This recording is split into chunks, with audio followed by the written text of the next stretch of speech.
तीनों लोग स्थिर थे, लेकिन शून्य में एक दरार खुल चुकी थी और उस दरार के पार कोई जाग चुका था। मिस्टिसी एफएम में आपका स्वागत है, जहां हर कहानी संघर्ष से जन्म लेती है। आज की कहानी भी उसी यात्रा की है, जहां अंत नहीं, एक नई शुरुआत होती है। फाया अध्याय 51, संतुलन की पहली परीक्षा। सिस्टम को स्थिर था, स्थिर पर मौन नहीं। उसकी सतह पर श्वेत प्रकाश धीमे धीमे बह रहा था। दरार पूरी तरह भर चुकी थी, अराजक ऊर्जा विलीन हो चुकी थी। लेकिन अथर्व जानता था, विनाश का अंत हमेशा शांति से नहीं, जिम्मेदारी से शुरू होता है। Belt system notification.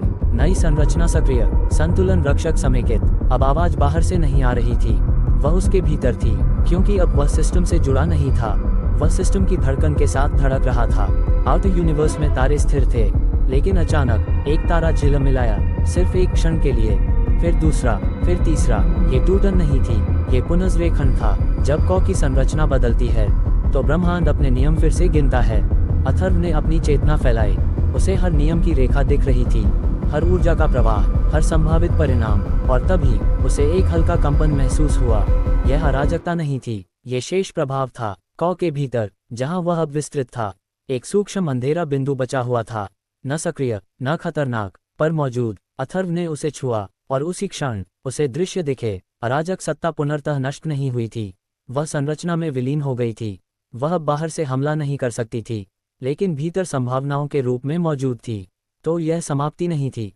अथर्व की चेतना में विचार उठा, बेल्ट सिस्टम इनसाइट। हर अराजकता ऊर्जा है, ऊर्जा को नष्ट नहीं किया जाता, उसे दिशा दी जाती है।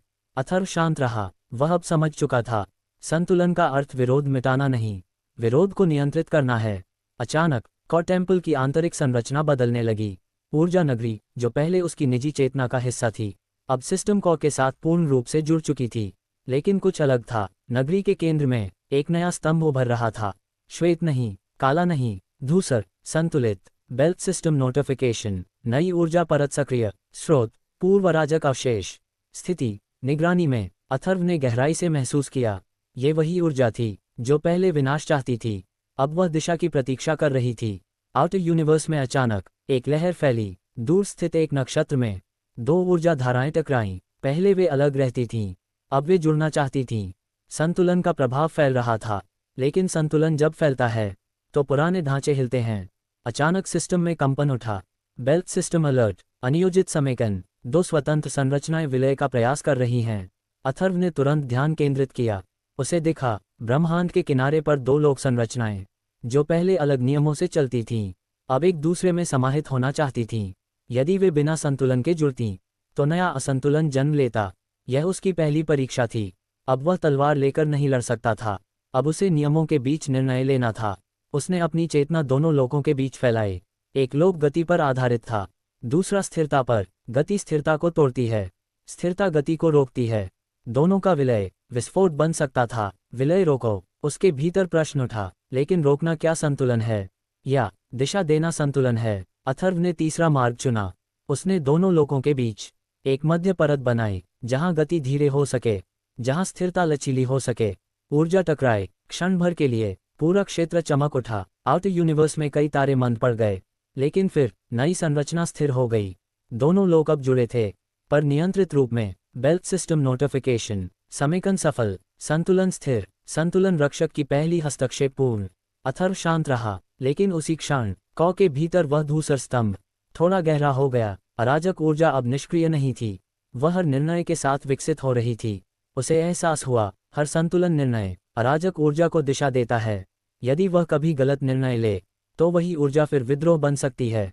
अचानक निर्माता की आवाज गूंजी। वह दिखाई नहीं दिया, पर उसकी उपस्थिति स्पष्ट थी।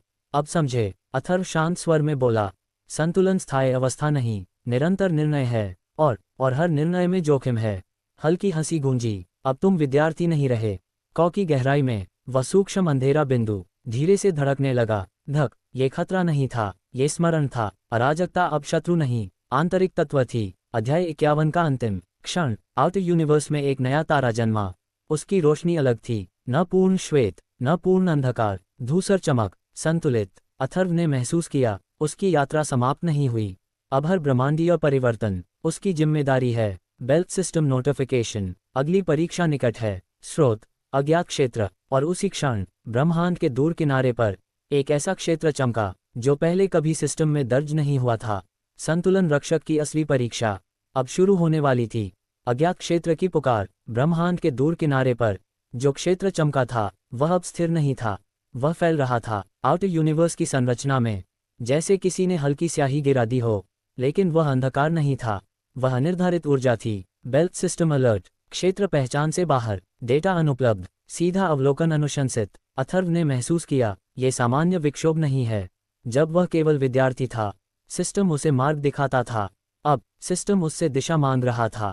कौ के भीतर धूसर स्तंभ हल्का कंपन करने लगा। धक, अराजक अवशेष प्रतिक्रिया दे रहे थे।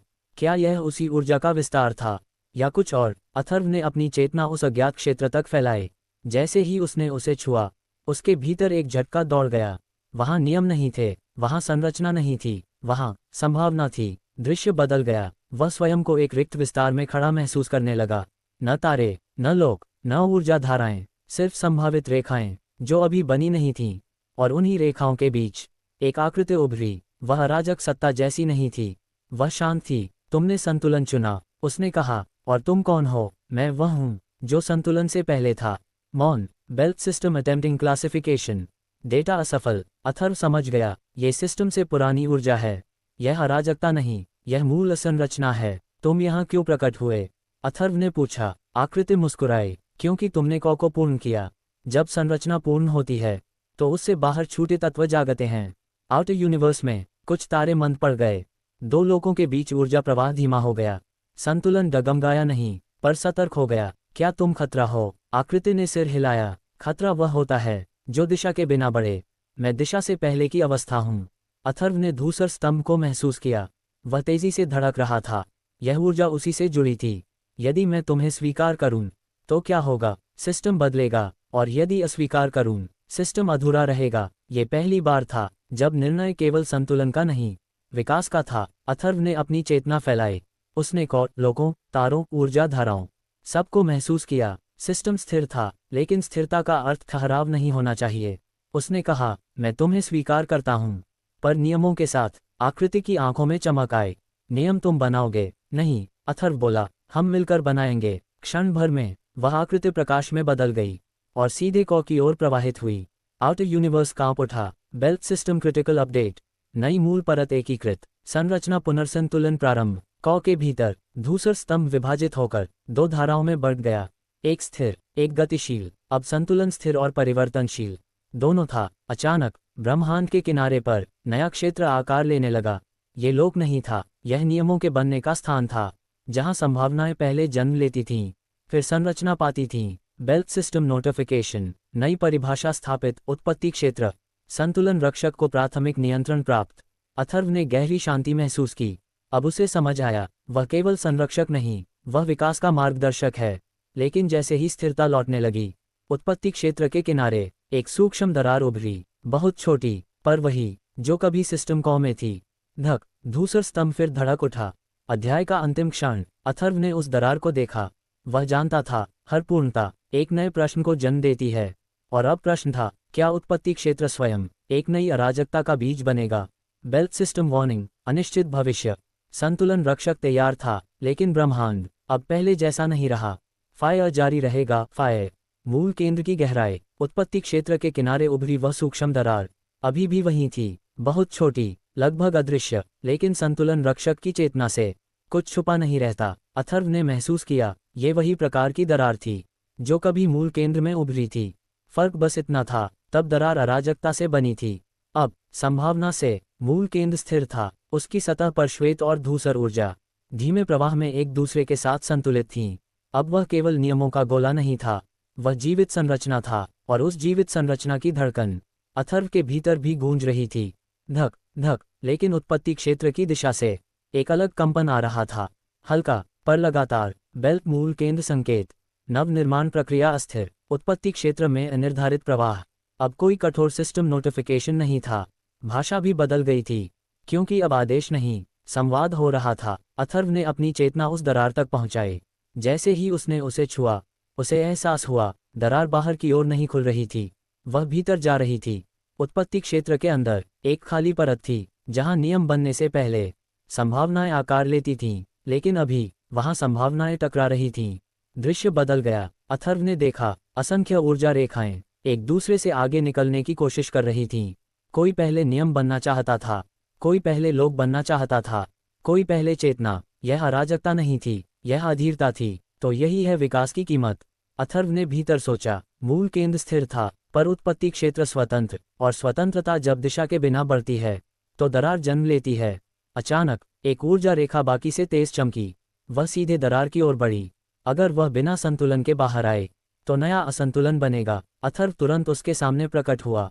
रुको, रेखा कांपी। मैं अस्तित्व चाहती हूँ, उसने सूक्ष्म ध्वनि में कहा। अथर्व शांत रहा। अस्तित्व मिलेगा, पर क्रम से। क्यों? क्योंकि क्रम ही संतुलन है। मूल केंद्र की धड़कन गहरी हुई। धक, धूसर ऊर्जा सक्रिय हुई। अथर्व ने पहली बार अराजक अवशेष को सकारात्मक दिशा में उपयोग किया। उसने उस ऊर्जा रेखा को रोका नहीं, बल्कि उसे एक चक्र में प्रवाहित किया, जहां वह बाकी संभावनाओं के साथ संतुलित हो सके। उत्पत्ति क्षेत्र में हल्की रोशनी फैली। टकराती रेखाएं धीरे धीरे क्रम में आने लगीं। दरार सिकुड़ने लगी, लेकिन उसी क्षण एक गहरी कंपन मूल केंद्र तक पहुंची। यह बाहरी नहीं थी, यह अंदर से थी। मूल केंद्र की भीतरी परत में एक छाया उभरी। न अराजक सत्ता, न नई ऊर्जा, कुछ और, एक स्मृति। वह वही स्थान था जहां अथर्व ने स्वयं को मूल केंद्र में विलीन किया था। वहीं से एक हल्की धड़कन अलग हो रही थी। क्या संतुलन विभाजित हो सकता है? ये प्रश्न उत्पत्ति क्षेत्र से नहीं, मूल केंद्र से उठा था। अथर्व ठहर गया। यदि संतुलन का एक अंश अलग हुआ तो क्या वह स्वतंत्र सत्ता बन जाएगा, या संतुलन की अगली अवस्था? बेल्ट मूल केंद्र संकेत, आंतरिक विस्तार आरंभ, नई चेतना संभावना। अथर्व ने गहराई से महसूस किया। वह ऊर्जा उसकी अपनी थी।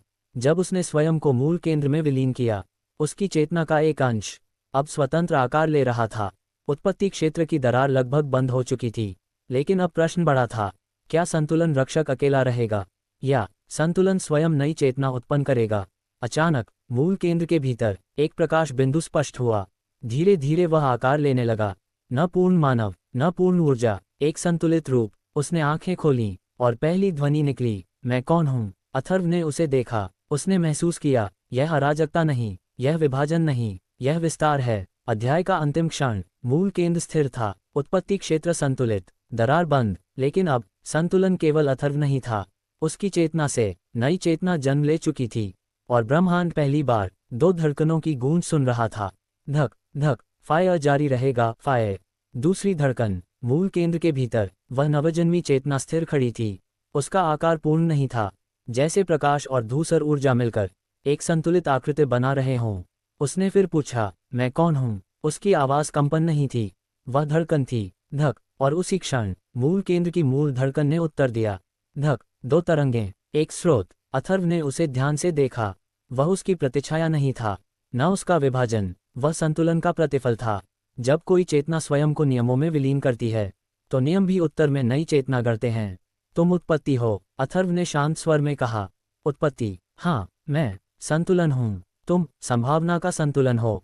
नवचेतना ने अपने आसपास देखा। उत्पत्ति क्षेत्र की ऊर्जा अब उसकी उपस्थिति से क्रमबद्ध हो रही थी। जहाँ पहले अधीर रेखाएं थीं, अब लय बनने लगी थी। बेल्ट मूल केंद्र संकेत, नई चेतना पंजीकृत, स्थिति, सह संरक्षक। ये शब्द पहली बार उभरा। सह संरक्षक। आउटर यूनिवर्स में एक सूक्ष्म परिवर्तन हुआ। कुछ तारे जो मंद पड़े थे फिर चमकने लगे। दो लोगों के बीच जो नई मध्य परत बनी थी अब अधिक स्थिर हो गई, मानो ब्रह्मांड ने नई धड़कन स्वीकार कर ली हो। लेकिन शांति अधिक देर नहीं रही। उत्पत्ति क्षेत्र के किनारे जहां दरार बंद हुई थी, वहीं एक हल्की रेखा फिर चमकी। इस बार दरार नहीं, दरार की स्मृति। और स्मृतियां मिटती नहीं, वे प्रतीक्षा करती हैं। नवचेतना ने उस रेखा की ओर देखा। यह क्या है? अथर्व ने उत्तर दिया, हर विस्तार की छाया। क्या ये खतरा है? अभी नहीं, पर यदि समझा न जाए तो बन सकता है। नवचेतना ने पहली बार स्वयं को मूल केंद्र से बाहर फैलाया। उसका स्पर्श हल्का था, अथर्व जितना गहरा नहीं, पर शुद्ध, जैसे नई सुबह की रोशनी। उसने उस स्मृति रेखा को छुआ। क्षण भर में पूरा उत्पत्ति क्षेत्र उज्ज्वल हो उठा। रेखाएं शांत हो गईं, लेकिन उसी क्षण मूल केंद्र की गहराई में धूसर स्तंभ ने तीव्र कंपन किया। धक, अराजक अवशेष प्रतिक्रिया दे रहे थे। तुमने संतुलन छेड़ा, अथर्व ने गंभीर स्वर में कहा। नवचेतना पीछे हटी। मैंने तो केवल उसे शांत करना चाहा। शांत करना हमेशा समाधान नहीं होता, अथर्व बोला। कभी कभी उसे जीने देना पड़ता है। ये सीख थी, पहली परीक्षा नवचेतना की। उत्पत्ति क्षेत्र में कुछ ऊर्जा रेखाएं फिर तेज हुईं, लेकिन इस बार वे अनियंत्रित नहीं थीं, वे दिशा खोज रही थीं। अचानक आउटर यूनिवर्स के सुदूर छोर पर एक अत्यंत प्राचीन तारा धूसर आभा में डूब गया। यह अंधकार नहीं था, ये संतुलन का नया रंग था। बेल्ट मूल केंद्र संकेत, दूरस्थ संरचना परिवर्तित, कारण सह संरक्षक की पहली तरंग, नवचेतना ने धड़कनों के बीच का शून्य। ब्रह्मांड कभी सच में शांत नहीं होता, वह केवल प्रतीक्षा करता है। मूल केंद्र के भीतर दो धड़कनें एक लय में थीं, अथर्व की और नवचेतना की, दो अलग अस्तित्व पर एक ही संतुलन की अभिव्यक्ति। फिर भी उस संयुक्त धड़कन के बीच एक अत्यंत सूक्ष्म विराम था। वही विराम अब प्रश्न बन चुका था। अथर्व ने पहली बार उस विराम को ध्यान से सुना। धक, मौन, धक। वह मौन लंबा नहीं था, पर उसमें भार था, और उसी मौन के दौरान ब्रह्मांड के दूर छोर से अज्ञात स्पंदन फिर उठा। ये किसी लोक का कंपन नहीं था, न उत्पत्ति क्षेत्र का। यह ऐसा था जैसे किसी ने अस्तित्व की परिधि को छू लिया हो। नवचेतना ने अपनी दृष्टि फैलाई। वह अभी सीख रही थी धाराओं को पढ़ना, ऊर्जा की भाषा समझना। वह क्षेत्र खाली नहीं है, उसने धीमे कहा। अथर्व ने सहमति में मौन रखा। खालीपन अक्सर संरचना से पहले आता है, लेकिन ये खालीपन अलग था। ये प्रतीक्षा नहीं कर रहा था, ये देख रहा था। मूल केंद्र की गहराई में धूसर स्तंभ स्थिर था, पर उसकी सतह पर लहरें उठने लगीं। अराजक अवशेष प्रतिक्रिया नहीं दे रहे थे, वे पहचान रहे थे, जैसे उस अज्ञात क्षेत्र में कुछ ऐसा हो जो पहले भी कभी था। अथर्व ने अपनी चेतना उस दिशा में विस्तारित की। दूरी वहां अर्थहीन हो गई, समय वहां धीमा था, जैसे वह किसी ऐसी सीमा पर पहुंच गया हो जहां ब्रह्मांड समाप्त नहीं होता, बल्कि पतला हो जाता है। और उसी पतले विस्तार में एक रेखा दिखाई दी, न प्रकाश न अंधकार, एक विभाजन। ये सीमा है, नवचेतना ने कहा। नहीं, अथर्व ने उत्तर दिया, ये स्मृति है। सीमा तब बनती है जब दो संरचनाएं अलग हों। स्मृति तब रहती है जब वे कभी एक रही हों। रेखा कांपी, और पहली बार उस पार से एक स्वर आया। वह शब्द नहीं था, वह प्रतिध्वनि थी। तुमने संतुलन पाया। स्वर शांत था, आरोप नहीं, चुनौती नहीं, सिर्फ कथन। नवचेतना पीछे हट गई। ये कौन है? अथर्व ने उत्तर देने से पहले अपने भीतर देखा। मूल केंद्र की ऊर्जा स्थिर थी, उत्पत्ति क्षेत्र शांत। फिर भी उस स्वर में ऐसी गहराई थी जो मूल केंद्र से भी प्राचीन लगी। हमने संतुलन पाया, अथर्व ने धीरे कहा, पर शायद हम अकेले नहीं हैं। रेखा विस्तृत हुई, उसके पार एक और ब्रह्मांड नहीं, एक और संरचना थी। वहां नियम अलग थे, धड़कनें भिन्न लय में थीं, और सबसे आश्चर्यजनक, वहां भी एक केंद्र था, पर वह श्वेत या धूसर नहीं, गहरा नीला था। नवचेतना ने विस्मय से देखा, क्या वहां भी कोई रक्षक है? उत्तर तुरंत आया, हाँ। अब स्वर स्पष्ट था। रेखा के उस पार एक आकृति उभरी। उसका आकार निश्चित नहीं था, पर उसकी उपस्थिति निर्विवाद थी। मैं भी संतुलन हूँ, उसने कहा। क्षण भर को दोनों ब्रह्मांडों की धड़कनें अलग अलग लय में गूंजीं। अथर्व ने पहली बार महसूस किया, संतुलन सार्वभौमिक नहीं होता, हर संरचना अपना संतुलन गढ़ती है। तुम्हारा विस्तार यहाँ तक पहुँच गया। नीली संरचना की चेतना बोली। हमने सीमा पार नहीं की, अथर्व ने शांत उत्तर दिया। फिर भी हमने एक दूसरे को महसूस किया। ये टकराव नहीं था, पर यह साधारण संपर्क भी नहीं था। दो पूर्ण संरचनाएं पहली बार आमने सामने थीं। यदि वे जुड़तीं तो परिणाम अकल्पनीय होता, यदि वे अलग रहतीं तो सीमा स्थायी बनती। नवचेतना ने धीरे पूछा, क्या संतुलन को साझा किया जा सकता है? अथर्व ने उस प्रश्न को भीतर उतरने दिया। संतुलन नियंत्रण नहीं, न शासन, वह समझ है। यदि दो समझे मिलें तो क्या वे संघर्ष करेंगी या विस्तृत होंगी? रेखा फिर कांपी। दोनों ब्रह्मांडों की ऊर्जा हल्के से छुई। क्षण भर के लिए अथर्व ने नीली संरचना की धड़कन सुनी। वह अलग थी, पर विरोधी नहीं। और उसी क्षण मूल केंद्र के भीतर धूसर स्तंभ ने एक नई तरंग उत्पन्न की। वह न श्वेत थी न नीली, वह मिश्रित थी। नवचेतना ने आश्चर्य से कहा, हम बदल रहे हैं। अथर्व मुस्कुराया, नहीं, हम सीख रहे हैं। अध्याय का अंतिम दृश्य, दो ब्रह्मांडों के बीच की रेखा अभी भी मौजूद है। वह खुली नहीं, वह बंद भी नहीं, वह एक सेतु बनने की संभावना है। मूल केंद्र स्थिर है, धड़कनें संतुलित हैं, लेकिन अब संतुलन केवल एक ब्रह्मांड का नहीं रहा, वह संवाद बन चुका है। और संवाद हमेशा परिवर्तन की शुरुआत होता है। दो संतुलनों के बीच रेखा अभी भी वहां थी, दो ब्रह्मांडों के बीच खींची हुई, न पूरी तरह खुली न पूरी तरह बंद। अथर्व उस रेखा के सामने स्थिर था।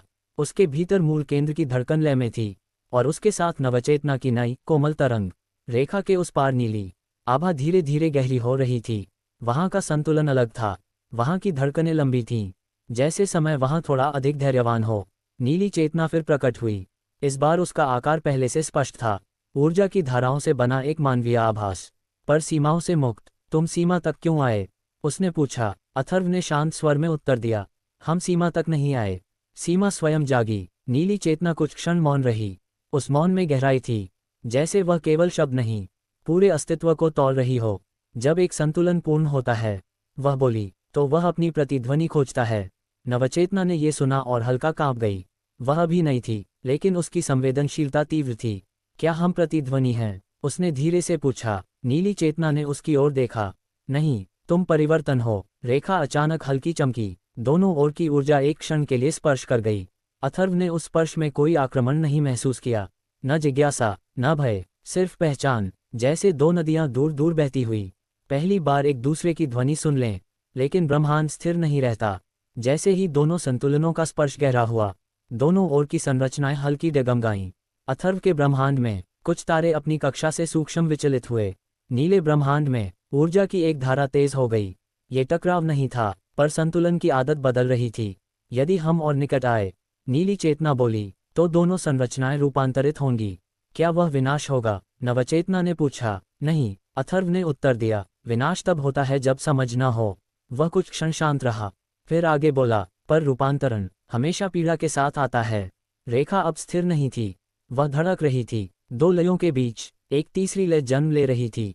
अथर्व ने पहली बार महसूस किया, ये केवल दो संतुलनों का मिलन नहीं, ये दो इतिहासों का संगम है। नीली चेतना ने हाथ सा फैलाया। रेखा पर उसकी ऊर्जा की उंगलियां टिकीं। हम सह अस्तित्व सीख सकते हैं, उसने कहा। अथर्व भी आगे बढ़ा। उसकी धूसर श्वेत ऊर्जा रेखा तक पहुंची। दोनों के बीच एक सूक्ष्म प्रकाश बिंदु उभरा। वह छोटा था, पर उसमें अपार गहराई थी। नवचेतना ने विस्मय से देखा। यह क्या है? अथर्व ने धीमे कहा, संवाद। प्रकाश बिंदु धीरे धीरे विस्तृत हुआ। न सीमा टूटी, न ब्रह्मांड विलीन हुए, पर उनके बीच एक पारदर्शी मार्ग बन गया। न पूर्ण सेतु, न खुला द्वार, बस इतना कि धड़कनें सुन सकें। अचानक नीले ब्रह्मांड में एक ऊर्जा तूफान उठा। वहां की किसी संरचना ने इस परिवर्तन को स्वीकार नहीं किया। नीली चेतना का स्वर गंभीर हो गया। हर संतुलन में कुछ शक्तियां होती हैं जो परिवर्तन से डरती हैं। अथर्व ने अपने ब्रह्मांड में भी हलचल महसूस की। उत्पत्ति क्षेत्र की कुछ रेखाएं तेज होने लगी थीं। संतुलन फैलता है तो असहमति भी जन्म लेती है। तो क्या हमें पीछे हटना चाहिए? नवचेतना ने पूछा। अथर्व ने रेखा को देखा, फिर नीली चेतना की ओर। नहीं, उसने दृढ़ स्वर में कहा, पीछे हटना भय को स्थायी बना देता है। नीली चेतना ने सहमति में सिर झुकाया। तो हमें सीखना होगा कैसे दो संतुलन एक दूसरे को बदले बिना एक दूसरे से सीखें। प्रकाश बिंदु स्थिर हो गया।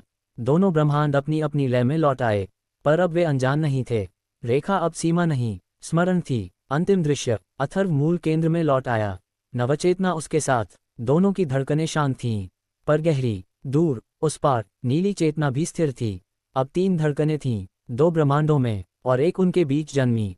और ब्रह्मांड ने पहली बार अलग अलग रहकर साथ होना सीखा। रात पूरी तरह उतर चुकी थी, लेकिन मूल केंद्र के ऊपर फैला आसमान अजीब तरह से जाग रहा था। जैसे किसी ने तारों को चेतावनी दे दी हो कि आज की रात साधारण नहीं है। प्रभात चुपचाप उस ऊंची प्राचीर पर खड़ा था जहां से पूरा प्रांगण दिखता था। नीचे शिष्यों की हल्की हल्की आवाजें, पहरेदारों के कदमों की आहट, और दूर कहीं ऊर्जा चक्रों की धीमी गूंज, सब मिलकर एक अनकही बेचैनी बुन रहे थे।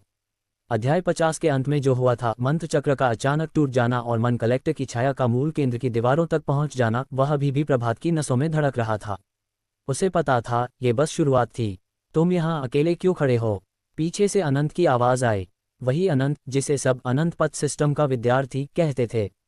पर प्रभात जानता था, वह सिर्फ विद्यार्थी नहीं था, उसके भीतर कुछ और भी जाग रहा था, कुछ ऐसा जो इस पूरे संघर्ष की दिशा बदल सकता था। प्रभात ने बिना मुड़े कहा, तुम्हें भी महसूस हुआ? हाँ, अनंत ने धीमे से उत्तर दिया। मन कलेक्टर अब परछाई बनकर नहीं रहेगा, वह प्रवेश चाहता है। दोनों कुछ क्षण चुप रहे।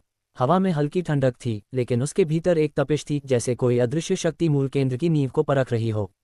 अनंत की मुट्ठी अपने आप कस गई। उसके मस्तिष्क में फिर वही दृश्य चमका, एक अंधेरा लोक, टूटी हुई सीढ़ियां, और दूर खड़ा मन कलेक्टर मुस्कुराता हुआ। वह मुझे बुला रहा है, अनंत ने पहली बार स्वीकार किया। प्रभात ने मुड़कर उसकी ओर देखा। उसकी आंखों में चिंता थी, पर विश्वास भी। तुम्हें पता है वह तुम्हें क्यों चाहता है? अनंत ने सिर झुका लिया। क्योंकि मैं ही वह द्वार हूं। ये शब्द जैसे रात में तीर की तरह तैर गए। मूल केंद्र की दीवारें प्राचीन थीं, कहा जाता था कि इन्हें उस समय बनाया गया था जब लोगों के बीच का मार्ग खुला हुआ था। हर पत्थर में एक मंत्र बंद था, हर गलियारे में एक कथा। लेकिन अब वही दीवारें दरारें महसूस कर रही थीं। नीचे अचानक शंखनाद हुआ, दोनों एक साथ चौकन्ने हुए। प्रभात ने प्राचीर से नीचे झांका। पहरेदार दौड़ रहे थे, ऊर्जा स्तंभों की रोशनी तेज हो गई थी। दक्षिण द्वार, अनंत ने फुसफुसाया। बिना एक शब्द और बोले दोनों नीचे की ओर भागे। मूल केंद्र का दक्षिण द्वार वह स्थान था जहां सबसे कम गतिविधि रहती थी, लेकिन आज वहीं से कंपन उठ रहा था। जब वे पहुंचे, वहां पहले से ही आचार्य खड़े थे। उनका चेहरा शांत था, पर आंखें सतर्क। द्वार के बाहर कुछ नहीं दिख रहा, एक शिष्य ने कहा, लेकिन ऊर्जा चक्र टूट रहे हैं। आचार्य ने आंखें बंद कीं। वह बाहर नहीं है। सभी ने उनकी ओर देखा। वह भीतर आ चुका है। ये सुनते ही वातावरण जैसे जम गया। अनंत के भीतर अचानक तेज झटका लगा, जैसे किसी ने उसकी चेतना को छुआ हो। उसके कानों में वही आवाज गूंजी, तुम भाग नहीं सकते अनंत, तुम मेरे अधूरे पथ हो। अनंत का शरीर कांप उठा। प्रभात ने उसका कंधा थाम लिया, अपने आप को संभालो। लेकिन अब देर हो चुकी थी। दक्षिण द्वार के पास की भूमि पर काली रेखाएं उभरने लगीं। वे धीरे धीरे एक चक्र का आकार ले रही थीं। आचार्य ने मंत्रोच्चार शुरू किया, शिष्य भी साथ देने लगे, लेकिन चक्र रुक नहीं रहा था। अनंत की आंखें अचानक बदल गईं, उनमें हल्की नीली चमक फैल गई। प्रभात ने उसे देखा और समझ गया। मत जाओ, उसने धीमे से कहा। लेकिन अनंत अब उस चक्र की ओर बढ़ चुका था।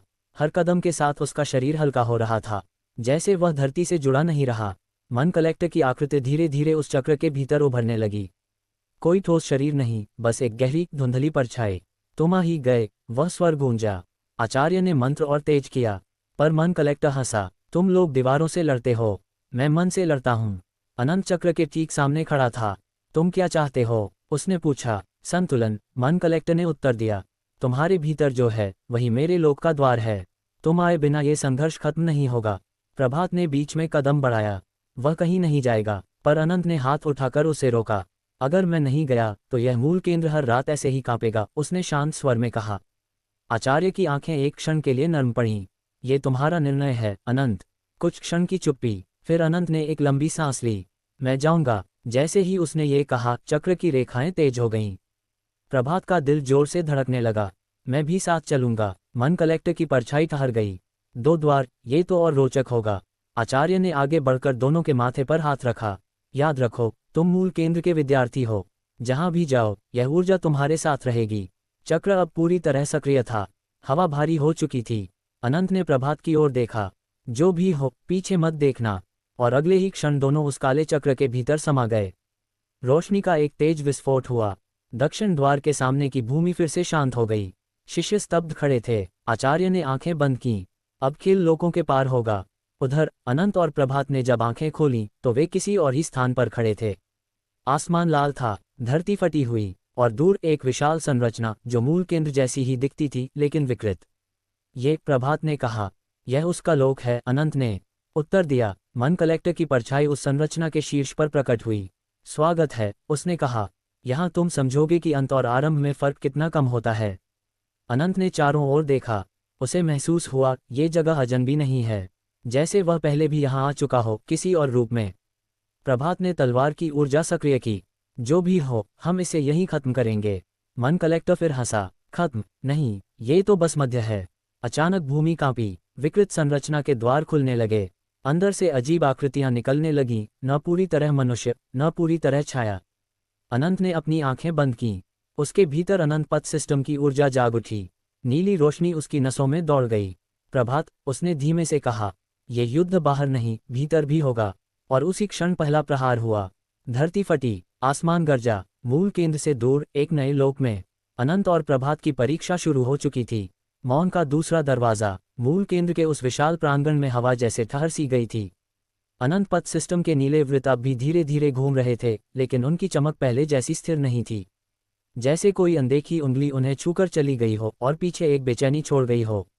प्रभात की सांसें अब सामान्य हो चुकी थीं, पर उसके भीतर का तूफान शांत नहीं था। अभी अभी जो हुआ था उसने उसकी दुनिया को दो हिस्सों में बांट दिया था। एक हिस्सा जहां वह एक साधारण विद्यार्थी था, और दूसरा जहां वह कुछ और था, कुछ ऐसा जिसे स्वयं मूल केंद्र पहचानने में हिचक रहा था। तुम्हें महसूस हुआ? प्रभात ने धीमे से पूछा। उसके सामने खड़ी नई पात्र, सिस्टर अलारिया, जिसे सिस्टम ने स्वयं बुलाया था, ने सिर झुका दिया। उसकी आंखों में किसी और लोक की परछाई थी। हाँ, लेकिन ये सिर्फ शक्ति का कंपन नहीं था, ये स्मृति का कंपन था। स्मृति। प्रभात की भौहें सिकुड़ीं, मूल केंद्र के चारों ओर हवा में हल्की रेखाएं उभरने लगीं, जैसे कोई अदृश्य स्क्रीन खुल रही हो। उन रेखाओं में एक आकृति बन रही थी, पुरानी, धुंधली और परिचित। मन कलेक्टर। प्रभात का हृदय एक पल को रुक गया। वह यहाँ कैसे? वह तो समाप्त नहीं हुआ था। अलारिया की आवाज में कंपन था। उसका शरीर नष्ट हुआ, पर उसकी चेतना, वह अनंत पथ के कोर में घुल गई थी। सिस्टम की आवाज अचानक गूंजी। चेतावनी, मूल केंद्र की सुरक्षा परतें अस्थिर, पुराना डेटा स्रोत पुनः सक्रिय। प्रभात की मुट्ठियां भींच गईं। तो ये सब उसी की चाल थी? नहीं, अलारिया ने धीरे से कहा, यह उसकी चाल नहीं, उसकी पुकार है। चारों ओर का वातावरण बदलने लगा। दीवारें पारदर्शी हो गईं। मूल केंद्र का केंद्र बिंदु, वह प्रकाश स्तंभ, धीरे धीरे धड़कने लगा। और फिर प्रकाश के भीतर से आवाज आई। प्रभात। वह आवाज ठंडी नहीं थी, वह वैसी भी नहीं थी जैसी मन कलेक्टर की होती थी। वह थकी हुई थी। तुम्हें अभी नहीं आना चाहिए था, आवाज ने कहा। प्रभात आगे बढ़ा। मैंने तुम्हें समाप्त किया था, फिर भी तुम यहाँ हो। क्यों? प्रकाश में आकृति स्पष्ट हुई। वह मन कलेक्टर ही था, पर अब उसका चेहरा कठोर नहीं था, उसमें पीड़ा थी। तुमने मुझे समाप्त नहीं किया प्रभात, तुमने मुझे मुक्त किया था। अलारिया ने विस्मित होकर प्रभात की ओर देखा। मुक्त? मन कलेक्टर की आवाज अब सीधे प्रभात के मन में गूंज रही थी। मैं इस सिस्टम का पहला संरक्षक था, लेकिन जब मैंने अनंत पथ की सीमा तोड़ने की कोशिश की, तब मैं उससे बंध गया। मैं कलेक्टर नहीं था, मैं कैदी था। प्रभात के भीतर पुरानी यादें कौंधी, वह युद्ध, वह अंतिम प्रहार और उसके बाद का मौन। तो ये सब। प्रभात की आवाज भारी हो गई। मूल केंद्र अब जाग चुका है, आवाज बोली। और उसके जागने के साथ ही एक नया लोक खुल गया है। मूल केंद्र के पीछे दीवार जैसे फट गई। एक अजीब सा आकाश दिखाई दिया, बैंगनी और सुनहरे रंगों से भरा। वहां की हवा अलग थी, समय जैसे धीमा था। यह प्रभात की आंखों में विस्मय था। अलारिया फुसफुसाए, ये अंतरलोक है, जहां सिस्टम की सीमाएं समाप्त होती हैं। मन कलेक्टर की आकृति धीरे धीरे धुंधली होने लगी। तुम्हें वहां जाना होगा प्रभात, क्योंकि अब तुम केवल विद्यार्थी नहीं हो, तुम उत्तराधिकारी हो। किसके? प्रभात ने पूछा। अनंत पथ के वास्तविक स्रोत के। सिस्टम की आवाज फिर गूंजी। नया लोक, अनलॉक, अंतरलोक, प्रवेश अनुमति, केवल प्रभात। अलारिया ने प्रभात का हाथ थाम लिया। तुम अकेले नहीं जाओगे। सिस्टम एक पल को चुप हो गया। फिर अपवाद स्वीकृत। प्रभात ने उस फटे हुए आकाश की ओर देखा।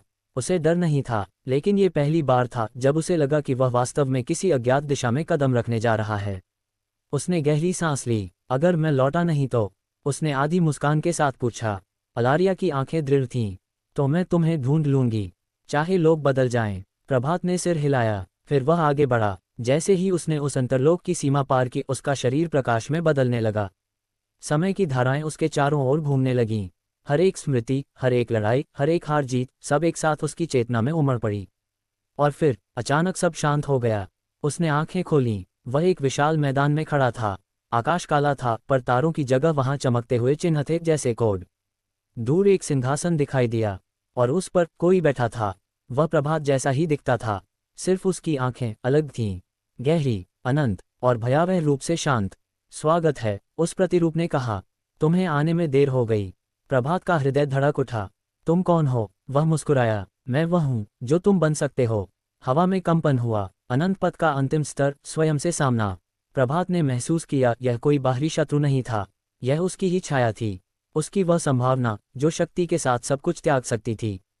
प्रतिरूप सिंहासन से उठा। अगर तुम मुझे हरा देते हो तो सिस्टम तुम्हारा होगा, लेकिन अगर तुम हार गए, उसने हाथ फैलाया और पूरा अंतरलोक कांप उठा, तो तुम मेरे हो जाओगे। प्रभात की आंखें स्थिर हो गईं। अब ये सिर्फ शक्ति की लड़ाई नहीं थी, ये निर्णय था, वह कौन बनेगा। दूर कहीं मूल केंद्र की धड़कन तेज हो गई। अलारिया उस दरार के पार खड़ी थी, उसकी आंखों में चिंता। प्रभात, लौटना मत भूलना, उसने मन ही मन कहा। अंतरलोक में दो प्रभात आमने सामने खड़े थे, एक जो अभी भी सवाल करता था, दूसरा जो सब जानता था। और जैसे ही पहला कदम उठा, आकाश के कोड चमक उठे। अध्याय यहीं थमता है, लेकिन असली संघर्ष अब शुरू हुआ है। अंधकार की गहराई में खड़ा वह युवक अथर्व था, वही जिसने अनंत पथ के हर स्तर को पार किया था। न कोई नया मोड़, न कोई बदला हुआ प्रवाह, कहानी वहीं से आगे बढ़ रही थी जहां सब थमा था। 3 लोग स्थिर हो चुके थे, पर शून्य शांत नहीं था। अलारिया उसके पास खड़ी थी, उसकी सांसें संयमित थीं, पर आंखों में चिंता की हल्की रेखा थी। बहुसंकट स्थिति समाप्त, लोक स्थिरता 72%, 75%, 70%। सिस्टम सहायता सीमित। अथर्व ने अपनी हथेलियां धीरे से नीचे कीं। सुनहरी ऊर्जा की वह धारा जो अभी तक तीनों लोगों से जुड़ी थी, अब एक सूक्ष्म संबंध में बदल गई थी। वह पूरी तरह अलग नहीं हुआ, बस संतुलित हो गया। अंधकार में वही गहरी आवाज फिर गूंजी, तुमने उन्हें बचा लिया, पर क्या तुम हर बार ऐसा कर पाओगे? अथर्व की दृष्टि स्थिर थी। हर बार परिस्थिति अलग होगी, निर्णय भी। अलारिया ने हल्की मुस्कान के साथ उसकी ओर देखा। तुम बदल नहीं रहे, बस गहराते जा रहे हो। अचानक शून्य में एक हल्की कंपन उठी। ये पहले वाली नहीं थी, यह अधिक सूक्ष्म थी, जैसे किसी ने बहुत दूर से एक धागा खींचा हो। अज्ञात संकेत दर्ज, स्रोत पहचान असफल। अथर्व ने आंखें बंद कर उस संकेत को महसूस किया। वह परीक्षा का हिस्सा नहीं था, वह कुछ और था। तुमने उसे महसूस किया? अंधकार की आवाज अब पहले से गंभीर थी। हाँ, अथर्व ने शांत स्वर में कहा, ये तुम्हारा नहीं है। क्षण भर मौन छा गया। तीनों लोग अब स्थिर थे, पर उनकी सतह पर हल्की काली रेखाएं उभरने लगी, बहुत सूक्ष्म पर स्पष्ट। लोक स्थिरता 68%, बाहरी हस्तक्षेप संदिग्ध। अलारिया तुरंत सतर्क हो गई। ये वही उपस्थिति है। अथर्व ने बिना घबराए अपनी चेतना फैलाई। इस बार उसने संतुलन नहीं दिया, उसने उस काली रेखा को छुआ। क्षण भर के लिए उसके मन में एक झटका सा लगा, जैसे किसी ने उसकी चेतना को परखा हो। उसे दिखाई दिया, शून्य के पार एक और परत, और उस परत के भीतर स्थिर प्रतीक्षारत दृष्टि। वह दृष्टि इस परीक्षा का हिस्सा नहीं थी, वह देख रही थी, सीख रही थी। अथर्व ने आंखें खोलीं। ये केवल सृजन और विनाश की परीक्षा नहीं है, उसने कहा, कोई हमें देख रहा है और प्रतीक्षा कर रहा है।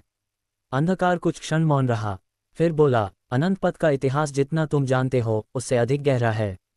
नई आयामी तरंग दर्ज, जोखिम वर्ग अज्ञात। तीनों लोग एक साथ हल्के से कांपे। अथर्व ने इस बार अपनी ऊर्जा सीधी नहीं भेजी, उसने संतुलन को जड़ से स्थिर किया, जैसे किसी वृक्ष की जड़ों को थाम लिया जाए। उसकी हथेली से निकली सुनहरी धारा तीनों लोगों की गहराई में समा गई। ऊर्जा पुनर्संरचना प्रारंभ। लोक स्थिरता 74%, 82%, 79%। काली रेखाएं धीमे धीमे मिटने लगीं। अलारिया ने गहरी सांस ली। यह बाहरी आघात नहीं था, ये परीक्षण था। अथर्व ने सिर हिलाया, नहीं, परीक्षण तुम्हारा था, ये किसी और की जिज्ञासा है। अंधकार में आंखें मंद पड़ने लगीं। तुम तेजी से सीखते हो अथर्व। पहली बार उस आवाज ने उसका नाम लिया। शून्य में हल्की दरार उभरी, बहुत सूक्ष्म। नया संकट बिंदु निर्मित, स्थिति विस्तारशील। अथर्व ने उस दरार को देखा। वह समझ गया, यह अध्याय समाप्त नहीं हो रहा, ये गहराई ले रहा है। अलारिया उसके समीप आए। अब क्या? अथर्व की आवाज शांत थी पर दृढ़। अब हम प्रतीक्षा नहीं करेंगे, जो देख रहा है उसे सामने आना होगा। तीनों लोग अब स्थिर थे, पर शून्य में उठती लहरें बता रही थीं, अनंत पथ की अगली परत खुलने वाली है। मूल केंद्र से समन्वय स्थिर, आगामी चरण अज्ञात। अंधकार धीरे धीरे धुंधला होने लगा, पर वह उपस्थिति अभी भी थी। अगला अध्याय और भी खतरनाक होगा। जुड़पथ अभी खत्म नहीं हुआ, क्योंकि जब विद्यार्थी बदलता है तो दुनिया के नियम बदलने लगते हैं। अगर आप भी इस अनंत यात्रा का हिस्सा बनना चाहते हैं तो मिस्टर CFM से जुड़े रहिए।